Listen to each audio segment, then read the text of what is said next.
I'm John Miglosh for the Wisconsin DMA and the International Society for Strategic Marketing. Yeah, good morning to you too, Keith. Let's get going.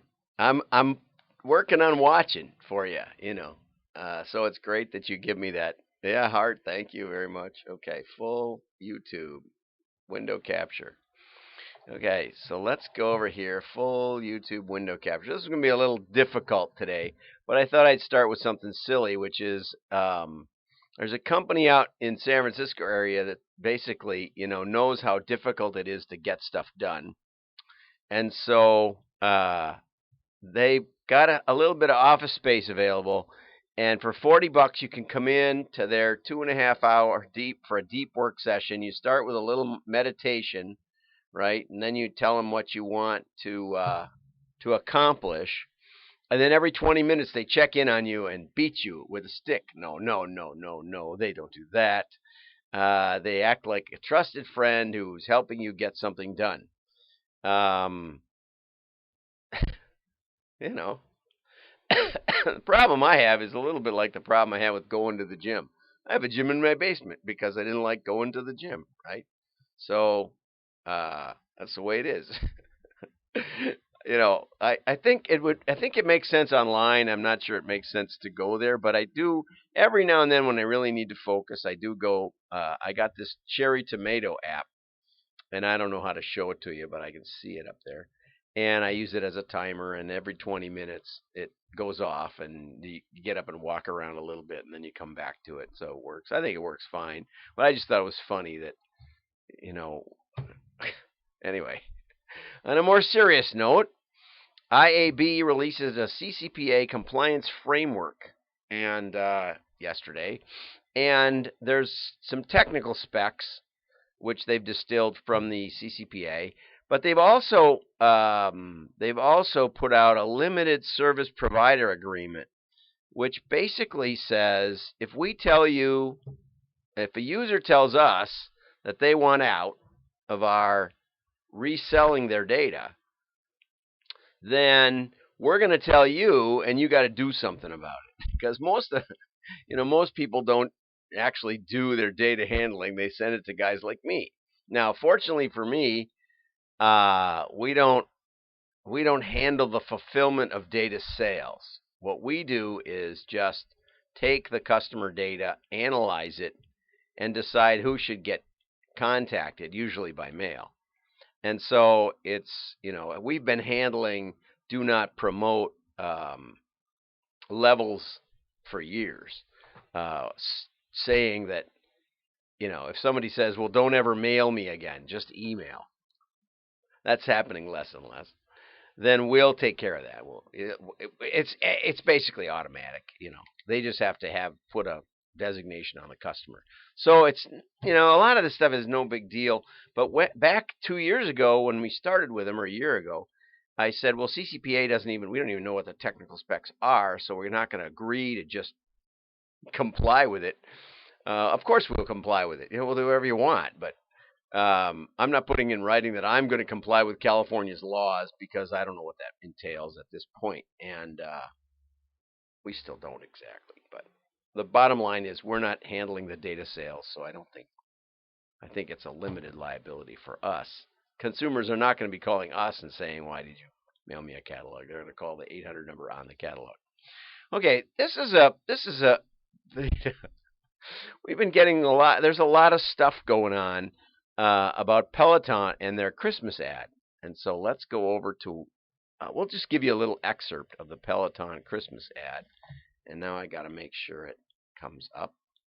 And that looks like the wrong window. Well, we'll go find the right window. There it is. Okay, sometimes that stuff resets. And so here we go. Let's try and get this in some semblance of shape here. Okay, that's good enough. And let's give it a whack. Gifts his thin, attractive wife a $2,200 Peloton bike for Christmas. All right, first ride. Okay, so here's this wife who got it from her husband, and she's hitting middle age, and she's obviously a stick figure.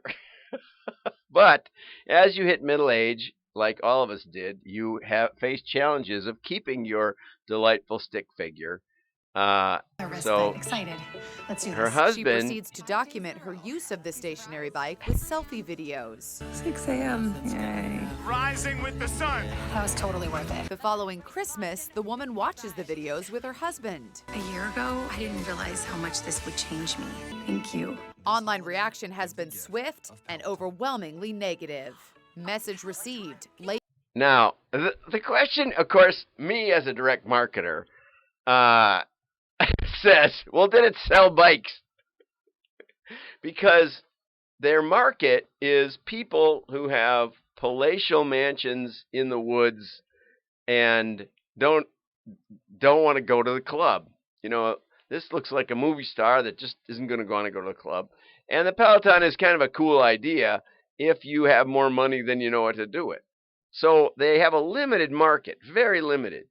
And the fact that women all over the world don't appreciate this ad, I think is kind of funny because, I mean, most of us aren't stick figures, and most of us could use more exercise. And most of us are not going to spend $2,200 for a bike, and especially for ourselves. And so, it's targeted maybe to husbands or boyfriends or who knows who it's, but let's go over to, let's get some reaction to it. Oh, and first we had this first. This is from yesterday. I skipped it yesterday. Stock plunged 9%. Yeah, okay. Well, I went to the stock chart and it's been going up, up, up. Don't worry about it. It's not like the stock is in the tank. It might be a buying opportunity. That's what I was looking at the chart for. I thought, oh yeah, man, if it went down like 40%, I'm buying it right now. But no, it didn't. And so I tried to figure out what was wrong with the ad. I can see a lot of things wrong with the ad. Obviously, there's no character arc. The woman was fit and beautiful and young, and that may be their market, but it didn't look like she was any more fit afterwards. Maybe there was a little bit of a feel that she was more confident, because at the beginning she did look kind of insecure about jumping on the bike, although I have no idea why. I would be. I have a bike. It doesn't have a movie screen, and it was like by the side of the road at a garage sale. Said free on it. So the hard part was getting it home. But this author, who is a woman, tried to explain what was wrong with it. First of all, women are paid less, expected to do more, and then asked to pay more for anything marketed to them. Okay, I know there is some truth in at least the last point. I think the pink razors are more than the black ones. So I gave my wife a black one so she could save money with replaceable blades. Always thinking of you, honey. Anyway, because she had all those pink razors, which I wasn't going to use anyway, right? So anyway, I hope I get some stars on this. I'll probably get unsubscribed from Periscope. Okay, and then there's a point about women's bodies that we're urged to weigh less, eat less, and work out more, not for ourselves, but to achieve the impossible silhouettes we are shown 100 times a day. Well, I know a lot of women, and almost all of them are concerned about their weight, and are concerned about my weight, too. And I lost about 20 pounds, and it's a struggle, I have to admit. Got a lot of hearts on that one. Oh, man, this is terrible. Anyway, so this woman says, this is a trigger wrapped in a trigger. And what's the salvation? The salvation, as we noted the other day, is diversity. I'm not sure, and I'm not even sure. I think it's split testing, to be honest. I think that they should have run the ad in a digital marketplace where they could have been more discreet about it and see what happens. Testing would have been the answer. Testing is the answer. Diversity, I'm sure there are women who are going to like this, and I'm sure there are women who are going to buy the bike, and I'm sure there are men who are going to buy the bike because men like to hear about women liking stuff, and they go buy it anyway, even though they may not even know any women. It's going to be interesting to see where this Peloton stock goes. But diversity, people who are taller make more money. I think people who are slimmer and work out make more money. Well, it's not fair. So we need short, less slim people in ad agencies, and that will solve this problem. No, it's not going to solve this problem. Just test first. That's the answer. And here's a great story from my Total Retail, which I highlight mostly because I want to tell Chris Lyons that I did it. But this is a game changer for e-commerce, and I'll skip down because it's all about digital and all this stuff up here. But brick and mortar stores still capture 90% of all retail sales. Got that? It's hype. Digital gets 90% of the hype. Brick and mortar stores get 90% of the sales. And I'm helping you sort this out and keep your feet on the ground, especially if you're a CMO. Okay? And you can grow like crazy in retail because we've done it with retailers. Okay? We've helped retailers grow like crazy. Okay? But a great trend, Amazon ships it pretty quick, right? But the retailer has the stuff sitting right there in your neighborhood. And so what's going on is that, and again, more fluff about digital, but micro fulfillment. The very first item I bought online was a Packers cheesehead hat. Note that. And I got it from a guy who did not even have a real website. He didn't have any ERP system. No ERP. He just sold it out of his store. He put up a one-page thing that said cheesehead hats. And he figured out a way to take the payment. I forget. I guess he had a credit card machine in this store. And I bought it, and he shipped it to me. So retailers have been doing this all along. But I think it makes a lot of sense to have an area, and that was a mini distribution center at the back of the store, or in a nearby urban fulfillment center, because then you can do the pickup in store, or you can ship.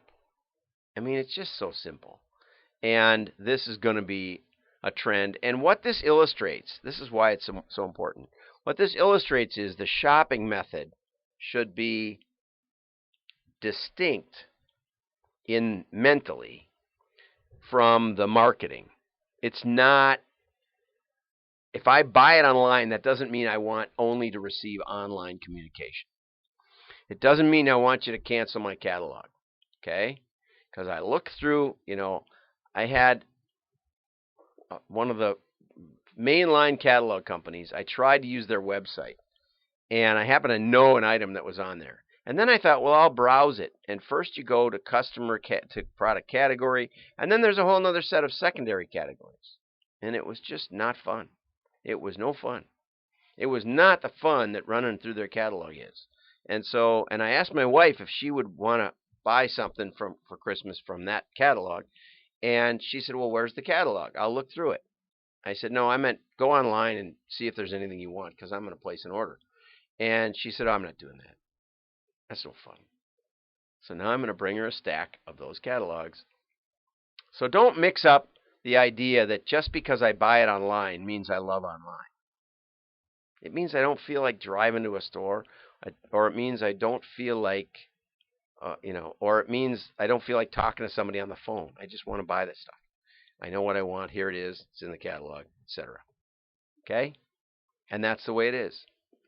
We all have our preferences. My wife likes looking at catalogs and then calling up and asking lots of questions, especially about apparel. So retail is not going away, and retail is going to adapt. And when you see all those numbers going up, a lot of it's because retailers are figuring out how to take online orders. It's as simple as that. It's no great. It's not the tsunami. It's not the end of stores. People still like to look at the stuff. When we analyzed the furniture company, we found out that most of their web sales came from within a few miles of their store. What a surprise. Have a great day. Like and share. Your friends will think you're smart. Merry Christmas.